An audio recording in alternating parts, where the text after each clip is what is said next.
Hi, எங்கள் வீட்டோட காலை நேரம் பார்க்கலாமா? 5:30 மணிக்கு எழுந்து ஒரு 1/2 மணி நேரம் வெளியே நின்றுட்டுருந்தேன். கோலம் போட தெரியுதோ இல்லையோ, ஏதோ ஒரு கோலம். இந்த மார்கழி மாதம் வந்து சாமிக்காக போடுறது ஒன்று.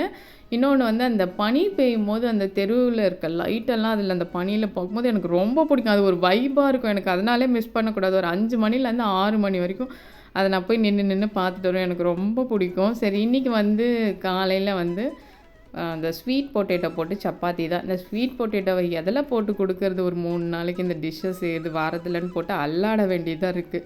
எப்போவுமே ஸ்டஃப் பண்ணி செய்வேன். இன்றைக்கி சரி அப்படியே அவிச்சிட்டு சப்பாத்தி மாவு கொஞ்சம் ஓமம் போட்டு பிசைஞ்சு ஒரு 1/2 மணி நேரம் ஊற வச்சுருந்தேன். சப்பாத்தி அவ்வளோ சாஃப்டாக வந்திருந்தது.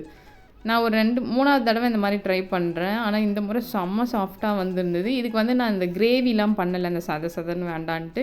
எப்போ இந்த ஸ்டஃப் பண்ணி சப்பாத்தி பண்ணுறேன், இந்த பாலக் சப்பாத்தி இதுக்கெலாம் வரும்போது இந்த மோமோஸ் சட்னி இல்லைன்னா இந்த சென்னா பண்ணிவிடுவேன். சூப்பராக இருக்கும். இன்றைக்கி வந்து மோமோஸ் சட்னி தான் பண்ணேன். தக்காளி பழம், பூண்டு, காஞ்ச மிளகாலாம் அவிச்சிட்டு அரைக்க போகும்போது கொஞ்சம் சர்க்கரை, உப்பு சேர்த்து அரைச்சிடுவேன். தாளிச்சிட்டு சாப்பிடும்போது செம்ம டேஸ்ட்டாக இருந்தது. இதில் ஸ்வீட் பொட்டேட்டோ போட்டிருந்தியான்னு கேட்டாங்க. சாப்பிட்டா அந்த மாதிரி இருந்துச்சு. ஸ்நாக்ஸ் பாக்ஸுக்கு இன்றைக்கி வந்து நான் பேன் கேக் செய்யலான்னு எல்லாம் பண்ணி வச்சேன். அப்புறம் பார்த்தா ஹனி இல்லை, அதனால் வாஃபிள் செஞ்சுட்டேன். அதுக்கும் வந்து சாக்லேட் சிரப் அந்த இதெல்லாம் வாங்கினோம்னா அப்படியே சர்க்கரையாக இருக்குது. அதை சாப்பிடவே பிடிக்கலான்னு இன்றைக்கி நானே அதுக்கும் சாக்லேட் சிரப் பண்ணேன். ஏன்னா இந்த லஞ்ச் பாக்ஸ் கட்டுற வேலைனாலும் இந்த ஸ்நாக்ஸ் பாக்ஸுக்கு என்னென்ன வேலை இருக்குது. இந்த இதெல்லாம் கொடுத்து அனுப்பும்போது இந்த ஸ்நாக்ஸ் பாக்ஸ் எப்படின்னா கழுவவே தேவையில்லை, அப்படியே தொடச்சி எடுத்துகிட்டு வருவாங்க க்ளீனாக. பை.